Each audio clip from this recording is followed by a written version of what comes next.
j'espère que ça va bien. Ici Sébastien de Just Stop Disquaire.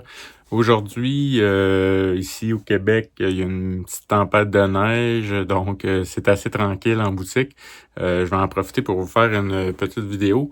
Je voulais aujourd'hui vous parler d'un sujet que j'ai pas abordé encore. Il s'agit de l'historique un peu des disques vinyles. Pourquoi on est encore à écouter des vinyles aujourd'hui et puis aussi d'où ça provient. Donc, je voulais comme vous parler un peu de l'invention de ce média. Donc, on va vraiment revenir au départ. Donc, sans plus tarder, voici la ligne du temps du disque vinyle.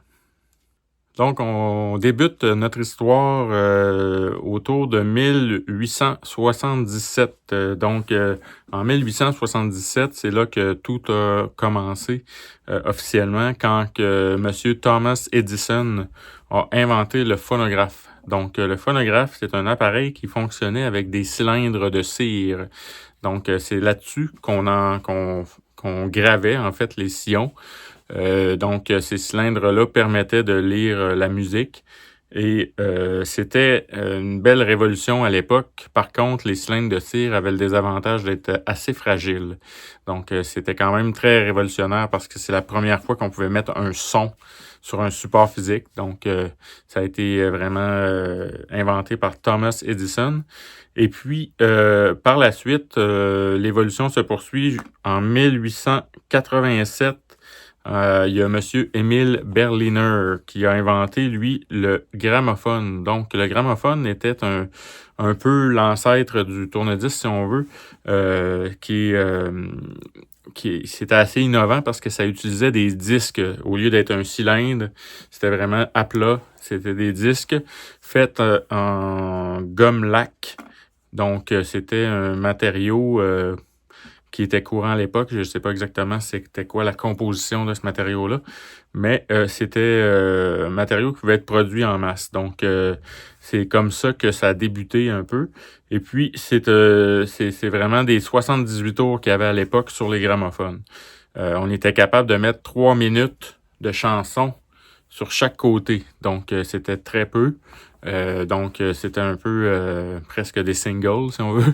Donc, voilà. Donc, c'était en 1887 l'invention du gramophone.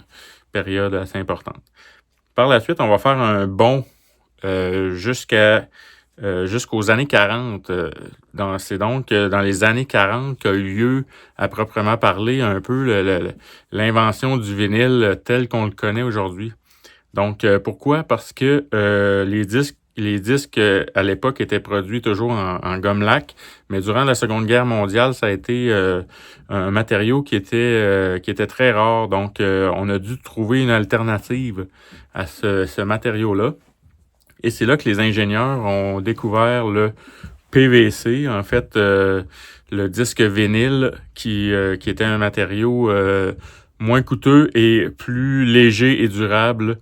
Et c'est grâce à la guerre qu'on a vu naître ce matériau-là. Donc, ça, c'est comme l'invention, la première partie de l'invention des vinyles. On va poursuivre avec l'âge d'or des vinyles. On continue donc notre historique avec la période qu'on appelle l'âge d'or du vinyle. Donc, l'âge d'or du vinyle se situe de 1948 à 1980 environ.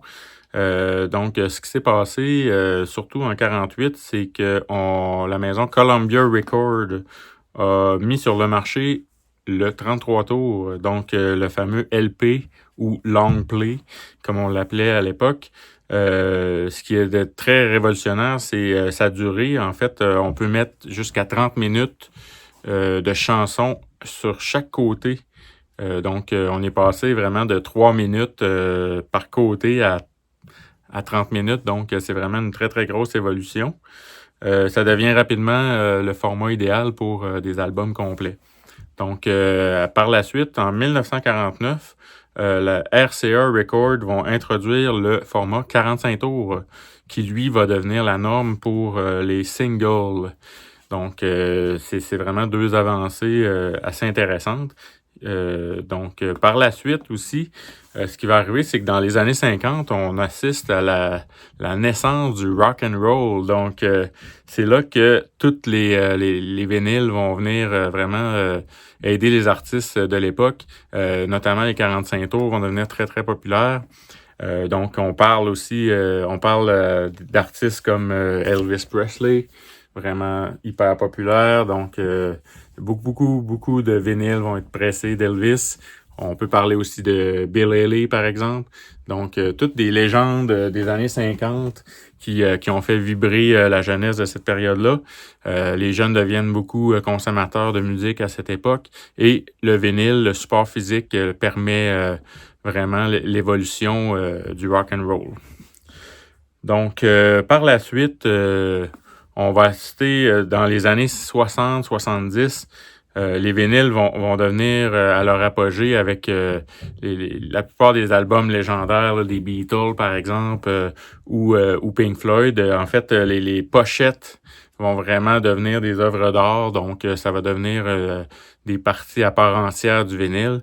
Donc, ça va vraiment populariser cet aspect-là du vinyle. La pochette va devenir très importante. Le côté commercial aussi va aller avec, bien entendu. Donc, ça fait partie un peu de l'historique de l'explosion du vinyle, de l'âge d'or du vinyle. On va continuer notre historique avec la portion déclin du vinyle. On continue donc notre historique avec une période un peu plus sombre de l'histoire du disque vinyle. Il s'agit de la période 1980 à 2000, donc on l'appelle la période du déclin. En fait, qu'est-ce qui s'est passé? C'est assez simple, c'est que dans les années 80, on voit l'apparition de la fameuse cassette. Donc, le cassette qui devient très populaire avec les fameux Walkman de Sony, notamment. Donc, les gens peuvent maintenant se promener avec leur musique sur soi. Ça devient très portable et pratique. Donc, comme on le voit, c'est pas la première fois que le disque vinyle devient un peu la proie de la musique portable. Donc, et aussi, en 1982, on assiste à la naissance du fameux CD. Donc, le CD qui va devenir le format numérique par excellence à partir de 82, mais va devenir plus populaire là, vers la fin des années 80. Donc, c'est comme ça qu'est arrivé un peu le déclin du vinyle dans ces années-là. Plus le temps avance, plus qu'on arrive aux années 90, et là, c'est vraiment la période très sombre du vinyle. Donc, dans les années 90, la production de vinyle a vraiment diminué drastiquement. Le vinyle a survécu grâce, entre autres, aux DJ qui continuent à faire jouer des disques sur leur platine et aussi aux collectionneurs qui sont toujours présents. Donc, le vinyle a réussi quand même à passer au travers, même si c'est devenu assez critique. On arrive maintenant à la période que l'on nomme la renaissance du vinyle, qui est la période de 2000 à aujourd'hui. Donc, ce qui se passe au début des années 2000, le CD est vraiment omniprésent, le format numérique, c'est vraiment établi. On a aussi les MP3 qui prennent de l'ampleur et tout, donc c'est vraiment le numérique qui est populaire. Par contre, on a une tendance chez certains groupes de personnes à retrouver une certaine forme de nostalgie, une expérience peut-être un peu plus tactile, plus physique au niveau de la musique. Donc, on voit que le vinyle reprend de la popularité, en fait. Donc, ça, c'est au début des années 2000. Il y a aussi des phénomènes culturels comme, par exemple, en 2010, l'arrivée du Record Store Day qui fait grandir la popularité du vinyle chez les collectionneurs. Donc, ça aide à la renaissance et tout. Puis, on continue, on voit avec les années 2020, l'arrivée de 2020, durant la période de la pandémie, que le vinyle est vraiment de retour parce qu'il a dépassé les ventes de CD depuis la première fois depuis les années 80. Donc, c'est la première fois qu'ils vendaient plus de vinyles que de CD depuis les années 80 en 2020. Donc, ça a été vraiment...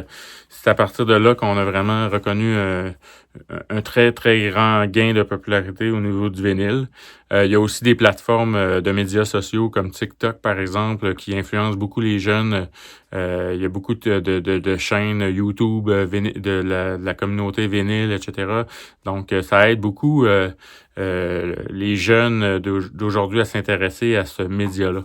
Donc, c'est vraiment le pourquoi on est rendu où on est aujourd'hui au niveau du vinyle. Pour conclure, j'aimerais simplement souligner depuis les cylindres de Thomas Edison jusqu'à la renaissance des vinyles aujourd'hui, tout le chemin parcouru par ce fantastique format d'écoute. Donc, le disque vinyle est devenu avec le temps plus qu'un simple média, mais il est devenu une icône culturelle carrément. Donc, on le voit partout, que ce soit à la télévision, dans les tableaux d'artistes pop art et tout. Donc, il y a toujours un disque vinyle caché quelque part. De plus, c'est un média très, très apprécié de tous au niveau des pochettes, au niveau de la musique qu'il contient. Donc, c'est un véritable objet artistique, culturel, une icône culturelle, comme je le mentionnais.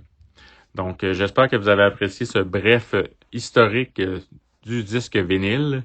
Si c'est pas déjà fait, je vous encourage à vous abonner à notre chaîne YouTube ou activer la cloche de notification qui se trouve au bas pour recevoir les nouvelles vidéos.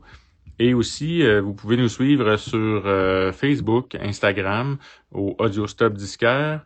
Et je vous invite aussi à aller voir notre site internet audiostopdisquaire.com pour suivre tous les nouveaux arrivages et les disques que nous vendons en magasin.